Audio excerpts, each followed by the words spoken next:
इस देश में वो नौजवान भी है जो कहता है मेरा नाम मोहम्मद दीपक कुमार है। ऐसे लोग हैं।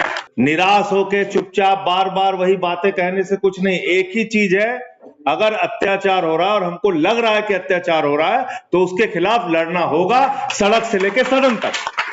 इस देश में भारतीय जनता पार्टी हिंदुस्तान नहीं है, याद रखिएगा, और नरेंद्र मोदी हिंदुस्तान नहीं है, और ये नफरत फैलाने वाले लोग हिंदुस्तान नहीं है।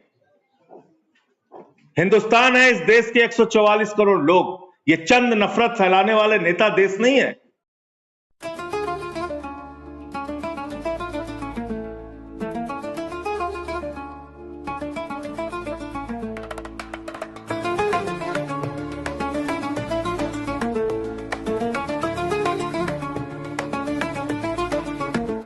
जिन घटनाओं का जिक्र यहां पर हुआ वो निश्चित रूप से बहुत चिंता देने वाली बात है, लेकिन वो क्या सिर्फ आपके लिए चिंता का विषय है? सिर्फ ये कहा जाए कि भाई मुसलमानों को बहुत टारगेट किया जा रहा है, उनके ऊपर बहुत अत्याचार हो रहा है, क्या बात यहां तक रुक जा रही, यहां तक सीमित है?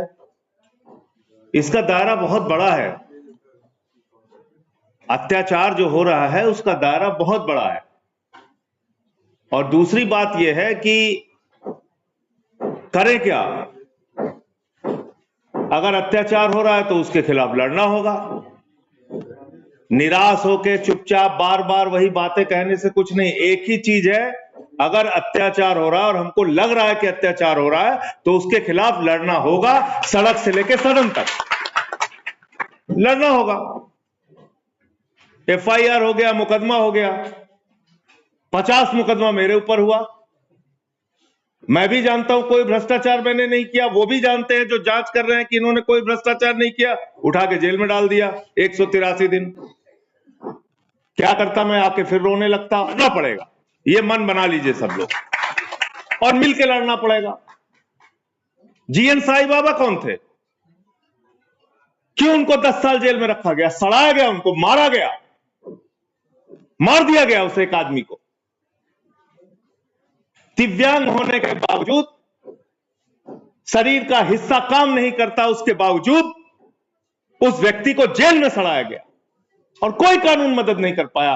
बेल मिलने के बावजूद उनको जेल में रखा गया और निकलने के बाद उनकी मौत हो गई।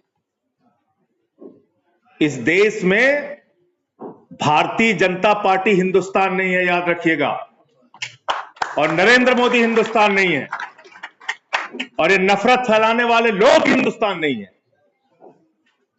हिंदुस्तान है इस देश के 144 करोड़ लोग। ये चंद नफरत फैलाने वाले नेता देश नहीं है।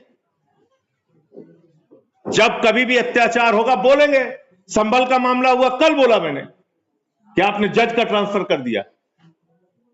चर्चों पे हमला हुआ, कल मैंने पार्लियामेंट के अंदर बोला कि तुम चर्च के सामने जाके हनुमान चालीसा पढ़ते हो, मस्जिद के सामने जाके रामचरितमानस पढ़ते हो। अगर हनुमान चालीसा और रामचरितमानस पढ़ना है तो हनुमान जी के मंदिर में जाइए, राम जी के मंदिर में जाइए और आशीर्वाद लेके आइए। देश के लिए कुछ वहां पे प्रार्थना कीजिए। लेकिन ये देश, अगर हम लोग ये मान लेंगे कि देश के अंदर चंद गुंडागर्दी करने वाले लोग देश हैं, तो वो देश नहीं है। इस देश में वो नौजवान भी है जो कहता है मेरा नाम मोहम्मद दीपक कुमार है। ऐसे लोग हैं। इसलिए हम सबको मिलकर लड़ना है और अपनी आवाज उठानी है। बहुत बहुत शुक्रिया।